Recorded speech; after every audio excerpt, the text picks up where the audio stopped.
All right, let's tackle one of the trickiest spots in English grammar: present perfect simple versus continuous. I know, it seems confusing. But honestly, think of it like a puzzle. And by the end of this, you're going to have the key to solve it every single time. So let's just dive right in. So, yeah, this is the big question, isn't it? You see two sentences. They look almost identical, but they mean something just a little bit different. How in the world are you supposed to know which one to use? Well, that's exactly what we're going to clear up right now. Okay, just look at these two examples. First, I have cleaned the bike. It just feels finished, right? Complete. The job is totally done. But then you have, I have been cleaning the house. Oof, you can almost feel the tiredness in that sentence. It tells you the action took a while. And hey, maybe it's not even finished yet. That tiny subtle difference, that's the whole game. Now, before we start picking them apart, let's talk about what they have in common. Because if you get the foundation they share, understanding the difference becomes way, way easier. Here's the most important thing to remember. Both of these tenses build a bridge from something that happened in the past to right now. The action started before this very moment, but it's still really relevant to what's happening in the present. And this shows that connection perfectly. If you say, I have cleaned it, what's the result now? Simple, your bike is clean. But if you say, I have been cleaning the house, the result now could be that you're exhausted or maybe the house is still a mess. See? In both cases, something you did in the past created the situation you're in right now.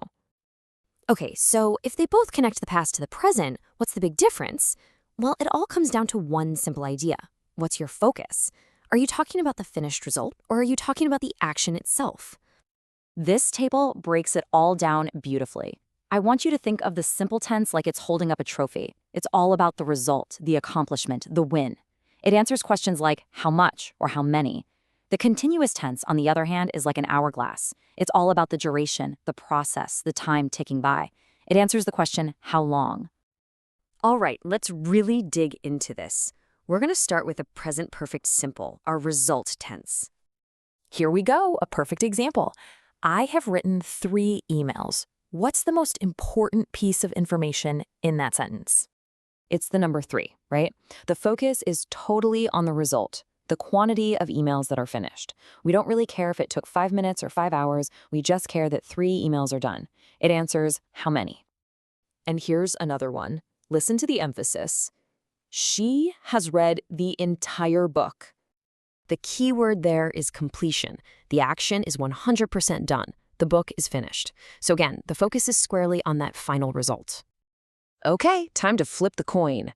Let's look at our duration tense, the present perfect continuous. With this one, the journey is way more important than the destination. Now compare this to what we saw earlier. I have been writing emails all morning. It feels completely different, doesn't it? See, in this sentence, we have no idea how many emails are actually finished. Maybe none of them are. The focus is completely on the activity, the writing, and how long it's been going on, all morning. It's the perfect answer to the question, how long? Here's another classic. You look out the window, everything's wet, and you say this. The whole point of this sentence is to talk about the long, continuous process of the rain. That process, all day, is what explains the present result, which is that, well, the ground is wet. We're emphasizing the duration. Okay, so just when you think you've got it all figured out, English, of course, has to throw in a little exception.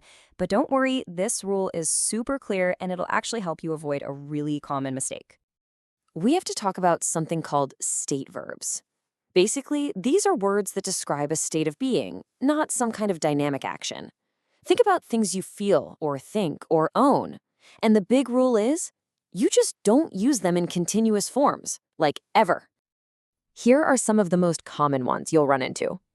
Know, believe, like, have, when you mean own, and be. These describe states, not activities. I mean, you can't really watch somebody knowing something, can you?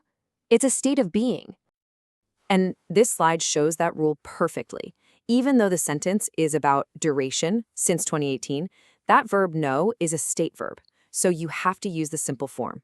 Saying I have been knowing him is always, always wrong. You just have to stick with I have known him. Phew, okay. We've covered what's similar, what's different, and the one big exception. So let's boil all of this down into a super simple cheat sheet you can use anytime you need it. Here it is. Next time you're about to speak or write, just ask yourself these two questions. Is my main point the finished result, or maybe a number? If yes, go with simple. Or, is my main point how long something has been happening, the process itself? Then you go with continuous. It really is that straightforward.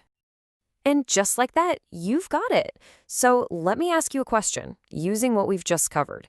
Think about your own life, what you've been up to, what have you been learning recently? Thanks for tuning in.